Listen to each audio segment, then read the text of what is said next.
इस षड्यंत्र पीछे के षड्यंत्रकारियों को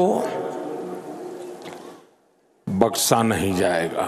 মাননীয় প্রধানমন্ত্রী, আপনার প্রতি যথেষ্ট সম্মান ভালোবাসা রেখে আমি বলছি, আর ভাল লাগে না এগুলো শুনতে। বিশ্বাস করুন, সাধারণ মানুষ হিসেবে আমরা আর নিতে পারছি না এগুলো।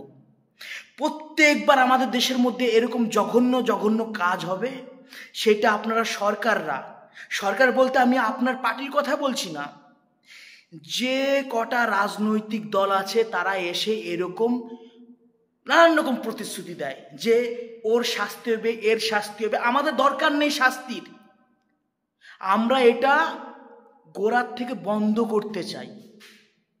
ওরা এসে আমাদের মারছে, আমরা শাস্তি দিচ্ছি, আবার করছে, আমরা আবার শাস্তি দিচ্ছি। এটা একটা সলিউশন হতে পারে না। আমাদের এত শক্তিশালী একটা দেশ, আমাদের মধ্যে এত সমৃদ্ধ আছে, তারপরেও কেন আমরা এইসব বন্ধ করতে পারছি না? আরজি করার যে ঘটনা ঘটলো, তখন রাজ্যের থেকে বলছে যে উপযুক্ত শাস্তি হবে। শিক্ষামন্ত্রী চাকরি চুরি করে জেলে গেল, তার শাস্তি হলো, আবার বেরিয়ে এসছে।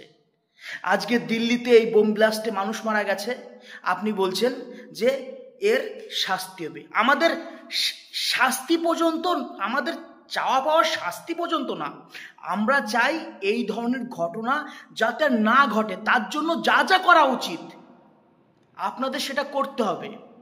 দল নির্বিশেষ এক হয়ে আপনাদের কাজ করতে হবে। দেখুন, আপনাদের পাটাপাটি, পার্সোনালি অ্যাটাক, এইগুলো আলাদা ব্যাপার, কিন্তু এই যে আমাদের সাধারণ মানুষদের এই যে ভোগান্তিগুলো, এইগুলো কারা দেখবে? আমাদের সেফটিটা কোথায়? আমরা যে আপনাদের ভোট দিয়ে এইখানে বসিয়েছি, আমাদের সেফটি কোথায়? কই, আমরা তো আপনাদের কাছ থেকে কোনো ফ্রি কিছু খাচ্ছি না। আমরা ট্যাক্স দিয়ে, প্রত্যেকটা পণ্যের উপর ট্যাক্স দিয়ে তারপর আমরা সব কিছু খাচ্ছি, সব কিছু ব্যবহার করছি। তো আমাদের এটা অধিকার, আমাদের সাধারণ মানুষ হিসেবে আমাদের অধিকার। এই প্রতিশ্রুতিগুলো আমাদের কোনো কাজে লাগবে না। দিন শেষে আমরা ফলাফল দেখতে চাই। আর এই যে আসছে, তারা মারছে, আমরা তাদের মারছি, এটা কি দাবা খেলা নাকি? সে একটা খেলো, আমি একটা খেলাম? এটা লাইফ, এটা সাধারণ মানুষের জীবন। আমাদের দেশ যথেষ্ট সমৃদ্ধপূর্ণ দেশ, যথেষ্ট শক্তিশালী দেশ। তাহলে সেই দেশের মধ্যে বারংবার এই ঘটনাগুলো কেন ঘটবে? এইগুলো দেখবে কারা? না আপনারা ওয়েট করে থাকেন যে কবে একটা এরকম ঘটনা ঘটবে, ঘটনার পরে গিয়ে আমরা প্রতিশোধ নেব। কেন ঘটনা ঘটবে? কেন এই ঘটার মুহূর্তটা আসবে কেন?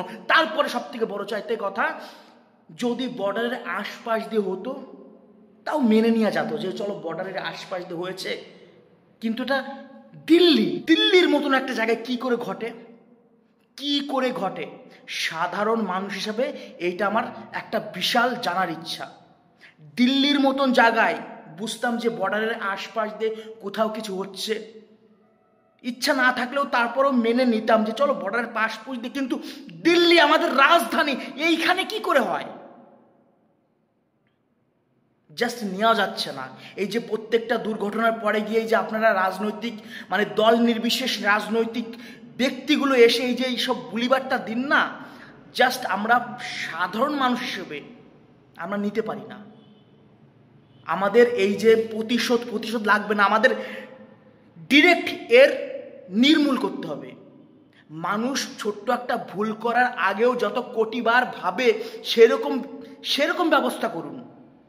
মানুষ থরথর করে কাঁপবে অন্যায় করার আগে।